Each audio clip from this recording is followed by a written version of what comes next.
NDPS act जो कि 1985 में एक ये एक्ट आया, narcotic drug and psychotropic substance act 1985। जब भी किसी व्यक्ति को किसी भी एक मादक पदार्थ के साथ पकड़ा जाता है, क्वांटिटी फिर चाहे स्मॉल क्वांटिटी हो, इंटरमीडिएट क्वांटिटी हो या फिर कमर्शियल क्वांटिटी हो, जब उसके साथ पकड़ा जाएगा और वो जब नाम देगा दूसरे, तो उसी को बोलते हैं हम सेक्शन 29 का एंटर करना। दोस्तों, एनडीपीएस एक्ट के तहत जब भी पुलिस किसी को भी अरेस्ट करती है, किसी भी व्यक्ति को जब अरेस्ट किया गया, जो सेक्शंस लगे होते हैं एफआईआर में, उसमें आप अक्सर देखोगे एक सेक्शन का जिक्र होता है लगभग सभी एफआईआर में, वो है सेक्शन 29 सेक्शन क्या कहता है? क्रिमिनल कॉन्स्पिरेसी को आप हालांकि 120 बी ऑफ आईपीसी भी देख सकते हैं। हम बात करें 29 ऑफ एनडीपीएस एक्ट 1985 में देखोगे, या फिर ज्यादा लोग होते हैं मिलकर कोई क्राइम करते हैं तो वहां 34 में भी आईपीसी में आप पढ़ सकते हो।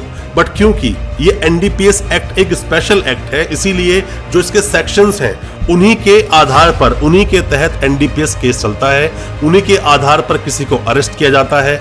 क्या होती है प्रोसीडिंग, क्या बोलता है स्पेशल एक्ट, और साथ में ही 29 जब लग जाती है इसका मतलब क्या होता है? लगभग सभी एफआईआर में कॉमनली आप देखते हो कि वहां 29 सेक्शन एनडीपीएस का लगा होता है। इसके बारे में और थोड़ी डिटेल में आज बात करेंगे अपनी इस वीडियो में। ज्यादा कुछ जानने के लिए दोस्तों बने रहिए हमारे इस वीडियो के साथ। नमस्कार दोस्तों, फिर एक बार स्वागत करता हूं आप सभी का अपने इस यूट्यूब चैनल पर, जिसका नाम है क्रिमिनल प्रैक्टिस, और मेरा नाम है वीरेंद्र वर्मा। जैसा कि आप सभी जानते हैं, हम चीटिंग एंड फॉर्जरी जैसे संगीन केसेस पर डिस्कस करते हैं अपने इस चैनल पर, और आपको बताते हैं आपके कानूनी अधिकार।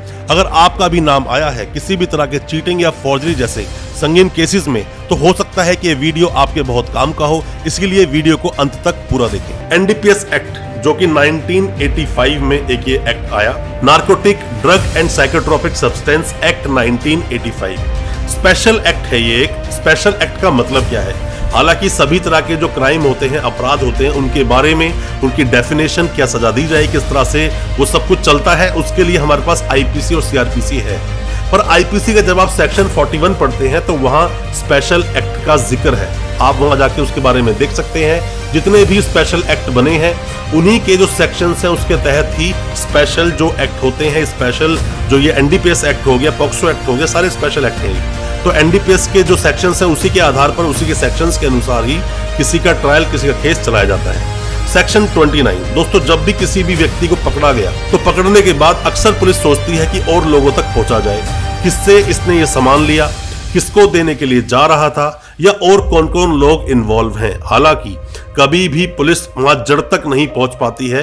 बहुत बार ऐसा देखा गया है केसेस में, जहां से ओरिजिन फॉर्म होता है, मतलब कि मान लो अफीम किसी के पास मिले 8 किलो 10 किलो, कहां से वो आई अफीम, वहां तक एग्जैक्टली नहीं पहुंच पाती पुलिस।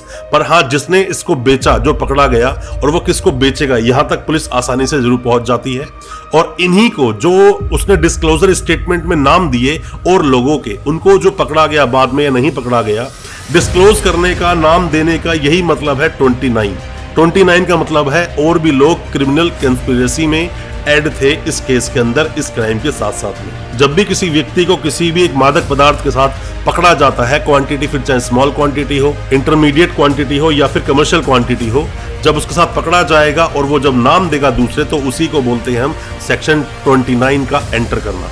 और इसको लिंक पुलिस आसानी से कर भी देती है। पुलिस लिंक आसानी से कैसे कर देती है?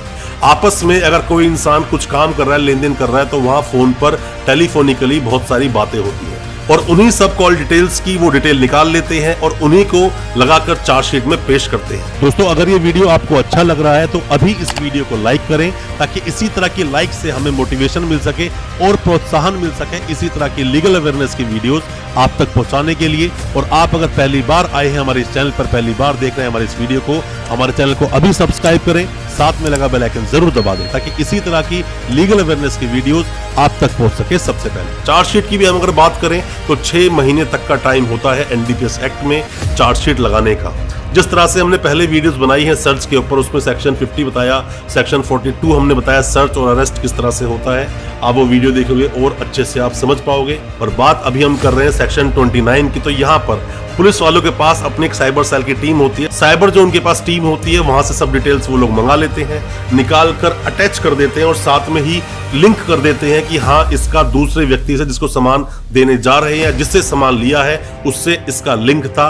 और ये 29 जो होता है, इसको वो प्रूफ इजीली कर देते हैं और आपके वकील साहब इसी पर पुरजोर तरीके से बहस करते हैं कोर्ट में खड़े होकर, पुरजोर तरीके से उस पर बहस कर आपको उस केस से निकालने की कोशिश जरूर करते हैं, पर यहाँ पर ये स्टैब्लिश हो जाता है। अब उसके ऊपर ये आपको प्रूव करना होता है कि आपने अगर उससे कांटेक्ट किया तो क्यों किया था, या फिर क्या रीजन था उससे कांटेक्ट करने का। ये जरूरी नहीं कि कोई किसी को अगर कॉल करे तो वहां वो जो एनडीपीएस एक्ट के तहत जो मादक पदार्थ है, नशीले पदार्थ है, उनकी खरीद फरोख्त में शामिल ही हो, ये जरूरी नहीं होता।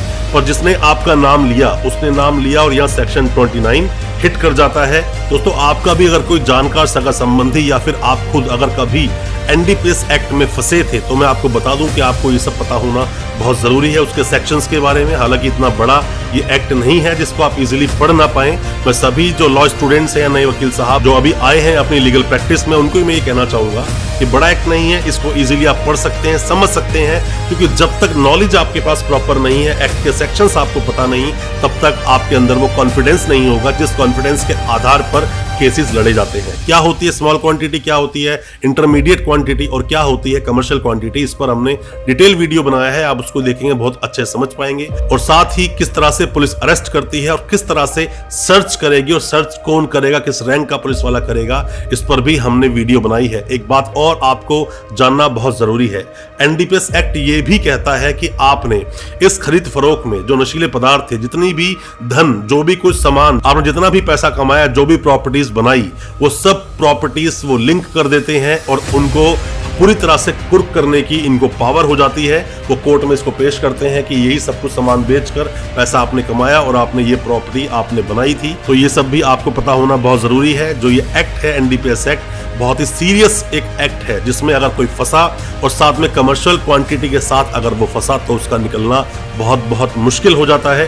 कोई भी किसी भी तरह की सपोर्ट चाहते हैं, मदद चाहते हैं या आप कुछ जानना चाहते हैं, आप कमेंट बॉक्स में अपने सवाल पूछें या हमें व्हाट्सएप करें, हम कोशिश करेंगे आपकी मदद करने की। कोई भी, फिर से मैं आपसे बोलता हूं, कोई भी वकील साहब हैं या कोई भी आप हमारी वीडियो देख रहे हैं, किसी भी तरह की ड्राफ्टिंग आप चाहते हैं, किसी भी तरह से क्रिमिनल केस में या हमारी मदद चाहते हैं, एडवाइस चाहते हैं, हमसे कॉन्टेक्ट आप करें, हम आपकी मदद जरूर करेंगे।